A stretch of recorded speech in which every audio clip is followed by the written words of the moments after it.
अस्सलाम वालेकुम। आज हम ना बहुत ही इम्पॉर्टेंट टॉपिक करने लगे हैं जो कि आईकॉम के स्टूडेंट्स, अकाउंटिंग के स्टूडेंट्स और सीए के स्टूडेंट्स के लिए एक सब्जेक्ट है कॉस्ट एंड मैनेजमेंट अकाउंटिंग। सबसे पहले हम ना कॉस्ट एंड मैनेजमेंट अकाउंटिंग की जो है ना बेसिस उनको स्ट्रॉन्ग करते हैं। ठीक है, सबसे पहले आपको पता होना चाहिए कि कॉस्ट की कितनी टाइप्स हैं। सबसे पहले हमारे पास यहाँ पे आती है, देखिए नोट्स कितने अच्छे से प्रिपेयर किए गए हैं, आपने भी इसी तरीके से इनको प्रिपेयर कर लेना है अपने पास। अच्छा देखिए, सबसे पहले है हमारे पास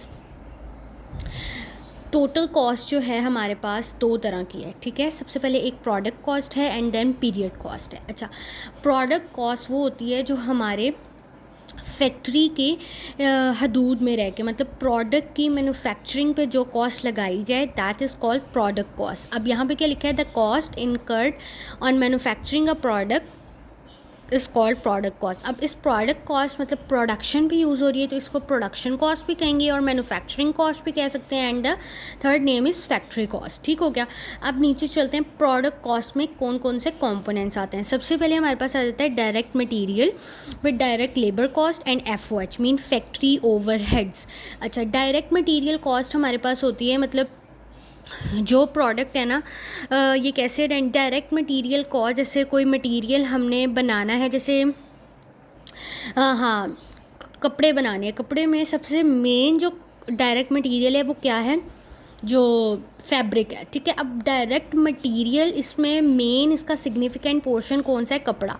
ठीक है, कपड़े की जो कॉस्ट होगी वो डायरेक्ट मटेरियल कॉस्ट होगी। हाँ हाँ, आप सोच रहे होंगे कि इसमें बटन्स भी यूज़ होते हैं, धागा भी यूज़ होता है, लेकिन वो उनकी कॉस्ट एज़ कम्पेयर टू जो मेन पार्ट है कपड़ा, उसकी कॉस्ट के बराबर कुछ भी नहीं है, तो सिग्निफिकेंट पोर्शन नहीं वो रखती इस कॉस्ट में। तो हम सबसे पहले ये कहेंगे कि डायरेक्ट मटेरियल कॉस्ट में जो प्रोडक्ट की कॉस्ट है ना वो सिग्निफिकेंट पोर्शन रखती हो, उस फैब्रिक के बगैर वो मटेरियल ना बनता हो, तो इंटेग्रल पार्ट हो, और उसका जो कॉस्ट है ना वो एक यूनिट पर कितनी लगी है वो हम डिटरमाइन कर सकें। ठीक हो गया, ये हो गया डायरेक्ट मटेरियल कॉस्ट। फिर आ गई डायरेक्ट लेबर कॉस्ट। अब डायरेक्ट लेबर कॉस्ट मतलब जो आप कपड़ा बना रहे हैं उसमें जितने लेबर्स यूज़ होंगे उनकी कॉस्ट क्या है, तो वो है डायरेक्ट लेबर कॉस्ट। ठीक है, मतलब ये can be easily trace to 1 unit of product.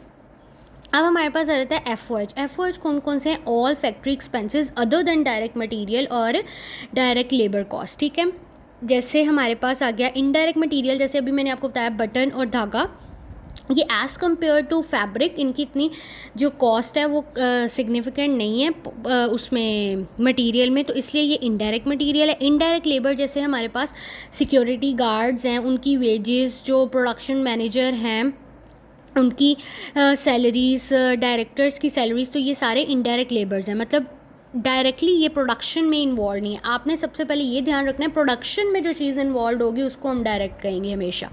Factory के एक्सपेंसेस, प्लांट की डेप्रिसिएशन, सैलरीज, रेंट जो फैक्ट्री का है वो, ये क्या है, फैक्ट्री ओवरहेड्स। तो प्रोडक्ट कॉस्ट हमारे पास 3 कंपोनेंट है, direct material, direct labour and factory overheads.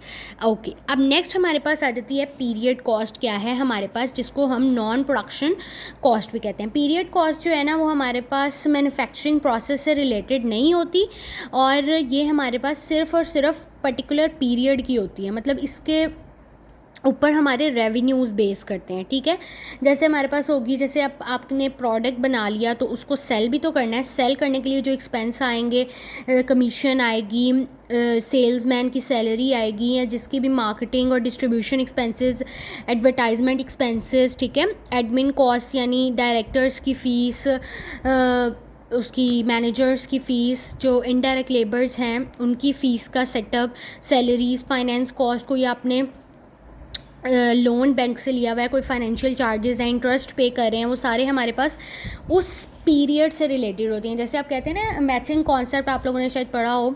Matching concept में ये कि उस साल की इनकम और उसी साल के या पीरियड के एक्सपेंसेस को रिकॉर्ड कर लो, तो ये हमारे पास पीरियड से रिलेटेड होती हैं। ठीक है, अब आपके पास अगर कोई क्वेश्चन में आ जाए calculate the cost of the product, तो आपने कॉस्ट में दोनों चीज़ें फाइंड करनी है, प्रोडक्ट कॉस्ट भी और पीरियड कॉस्ट भी। अब देखो, हमारे पास ये तो मैंने आपको सारा बता दिया ना मैन्युफैक्चरिंग बिजनेस के पॉइंट ऑफ व्यू। बस ट्रेडिंग के पॉइंट ऑफ व्यू से हम देखते हैं, ट्रेडिंग के पॉइंट ऑफ व्यू से कि अब हमारे पास जो प्रोडक्ट की कॉस्ट होगी वो क्या होगा। ट्रेडिंग में तो हम चीज़ें खरीद के बेचते हैं ना,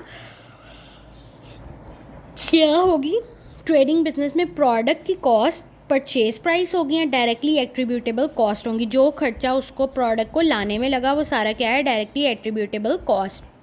पीरियड कॉस्ट वही होगी, सेलिंग, एडमिन, फाइनेंस। तो ट्रेडिंग में प्रोडक्ट कॉस्ट सिर्फ परचेज प्राइस, जो आपने जिस प्राइस में ख़रीदा, और साथ जो उसको लाने तक का उसकी पोजीशन तक जो खर्चा आया। ठीक हो गया। अब देखें यहाँ पे ये आपके मतलब का नहीं है। हाँ, नेक्स्ट हमारे पास कॉन्सेप्ट आता है कि सेल प्राइस को हम कैसे कंप्यूट करेंगे मैन्युफैक्चरिंग ऑर्गेनाइजेशन में। अब देखें, आप देखते हैं दुकानदार के पास आप जाते हैं, उसने अपनी कॉस्ट लगा के कोई चीज़ खरीदी होती है, आगे वो आपको सेल कर रहा होता है, उसने अपना प्रॉफिट भी तो रखना होता है, कोई मार्जिन पे प्रॉफिट भी तो लगाया होगा। जैसे कहते हैं कि मतलब हमें कुछ दुकानदार कहते हैं मैडम हमें तो ये चीज़ खुद की 180 की पड़ी है, तो आपको हम 220 रुपीज़ में दे रहे हैं। मतलब कितने का प्रॉफिट लगाया जो है हमारे पास, उसने ऊपर प्रॉफिट लगा लिया। ठीक है, आपको ये बात समझ आ रही है कि मतलब सेल प्राइस जो है हमारे पास वो कैसे निकलती है, कॉस्ट जो दुकानदार ने अपनी लगाई होती है और उसके ऊपर प्रॉफिट ऐड करके। यानी अब देखें 220 का उसने आपको सेल किया, खुद को उसको कितने का पड़ा 180, तो प्रॉफिट कितने का लगा लिया 40 का। अब देखो प्रॉफिट अब जो है ना वो ऐड करते हैं। अब देखो कैसे निकालेंगे sale price. Sale price is equals to cost plus profit. Cost अब यहाँ पे टोटल कॉस्ट है, प्रोडक्ट की कॉस्ट भी और पीरियड की कॉस्ट भी। ठीक है, वो सारी कॉस्ट आपने निकाल लेनी है, जैसे direct material cost, direct labour cost, FOH cost, selling cost, admin cost, finance cost and then add profit. ठीक है, अब एक बात आपने याद रखनी है कि डायरेक्ट मटेरियल कॉस्ट और डायरेक्ट लेबर कॉस्ट को हम कहते हैं प्राइम कॉस्ट। ठीक है, कन्वर्जन कॉस्ट किसको कहते हैं कि देखो अब डायरेक्ट लेबर ही चीज़ों को कन्वर्ट कर रहा है ना, मतलब बना के एक फॉर्म से दूसरी फॉर्म में, तो डायरेक्ट लेबर की कॉस्ट, साथ जो मशीनरी हमारे पास चल रही है वो उसकी कॉस्ट। ठीक है, या आपके पास कोई भी सैलरी एक्सपेंसेस है, रेंट है, उसकी वजह से ये मटेरियल बन रहा है ना, तो कन्वर्जन कॉस्ट प्रोडक्ट की क्या है, डायरेक्ट लेबर कॉस्ट और फैक्ट्री ओवरहेड कॉस्ट। ये आपको आगे। अच्छा, अब आपके पास अगर आए कि डायरेक्ट मटेरियल कॉस्ट हमें निकाल के दें, तो वो मटेरियल क्वांटिटी, मटेरियल की क्वांटिटी कितनी है पर यूनिट और मटेरियल की प्राइस पर केजी कितनी है, ये आपने मल्टीप्लाई करके निकाल लेनी है। फिर डायरेक्ट लेबर की कॉस्ट कैसे निकालेंगे, लेबर आवर्स पर यूनिट कितने हैं और लेबर रेट 1 घंटे का कितना है, मतलब कितने पैसे हम उनको दे रहे हैं, तो आपने ये मल्टीप्लाई कर लेना है। एफओएच कॉस्ट क्या है, FOH rate factory overhead rate पर और कितना है, और लेबर या मशीन आवर्स पर यूनिट कितने हैं। इनडायरेक्ट लेबर भी तो एफओएच में आ सकता है ना, कोई और काम पेंटिंग कर रहा है, जो भी आपके पास कोई जैसे किसी एक लेबर का काम है पेंटिंग, किसी एक का काम है स्टिचिंग, किसी एक का काम है रबिंग, या जो किसी एक लेबर का काम है कुछ वॉशिंग मटेरियल को वॉश करना। इस तरीके से डिफरेंट लेबर्स के डिफरेंट काम्स होते हैं, तो आपने एफओएच रेट देख लेना है, साथ लेबर या मशीन आवर्स पर यूनिट देख लेना है। ठीक हो गया। ओके, आज तक का जो हमारा लेक्चर है वो हम यहीं तक एंड करते हैं। उम्मीद है कि आपको ये सारा कुछ बेसिक्स जो है ना वो क्लियर हो गई होंगी।